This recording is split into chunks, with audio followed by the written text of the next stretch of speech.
NASA's space shuttles are some of the most high-tech and complex vehicles ever built, but they couldn't fly without the help of a much older technology, the railroad.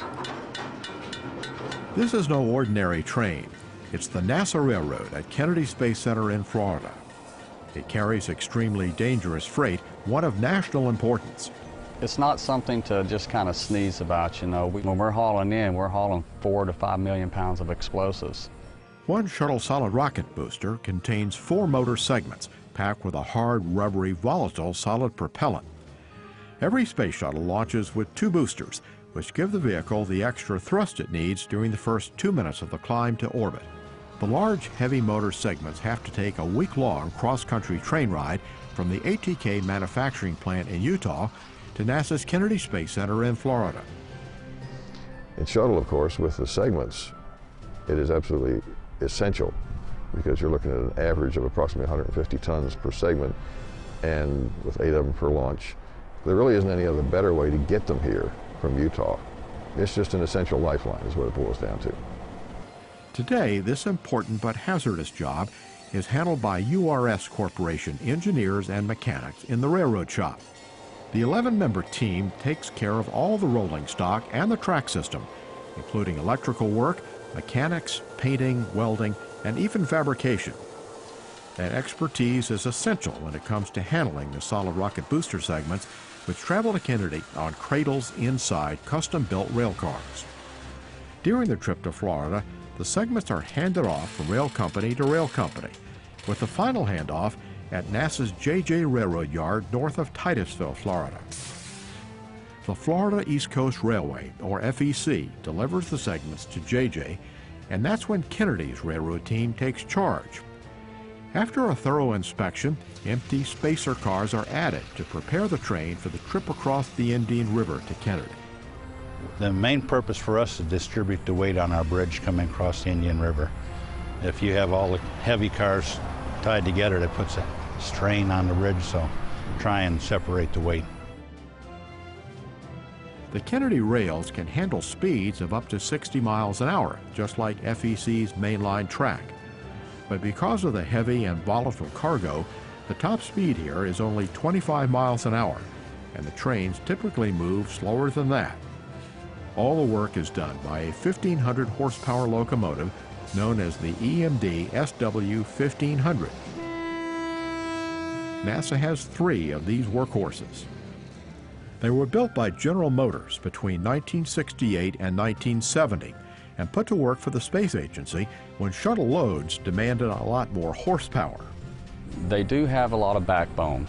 And again, when we bring in the segments and the spacer cars, you know, we got probably close to 4.5 to 5 million pounds that we pull with one motor. Once the train arrives north of the Space Center, the spacer cars are removed and taken back to the rail yard.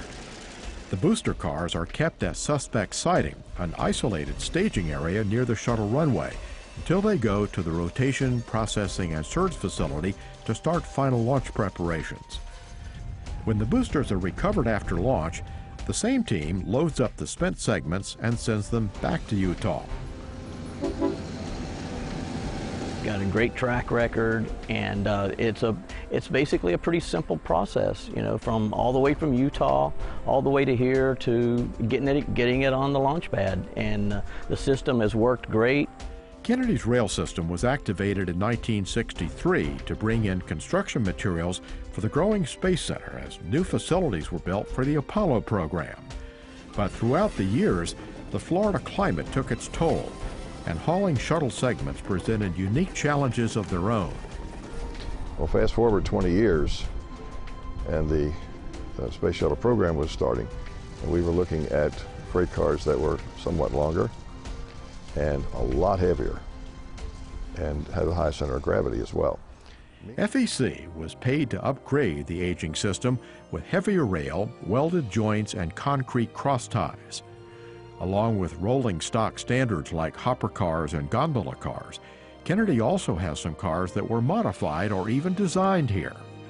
In fact, Hoffman himself designed the Booster Structures car.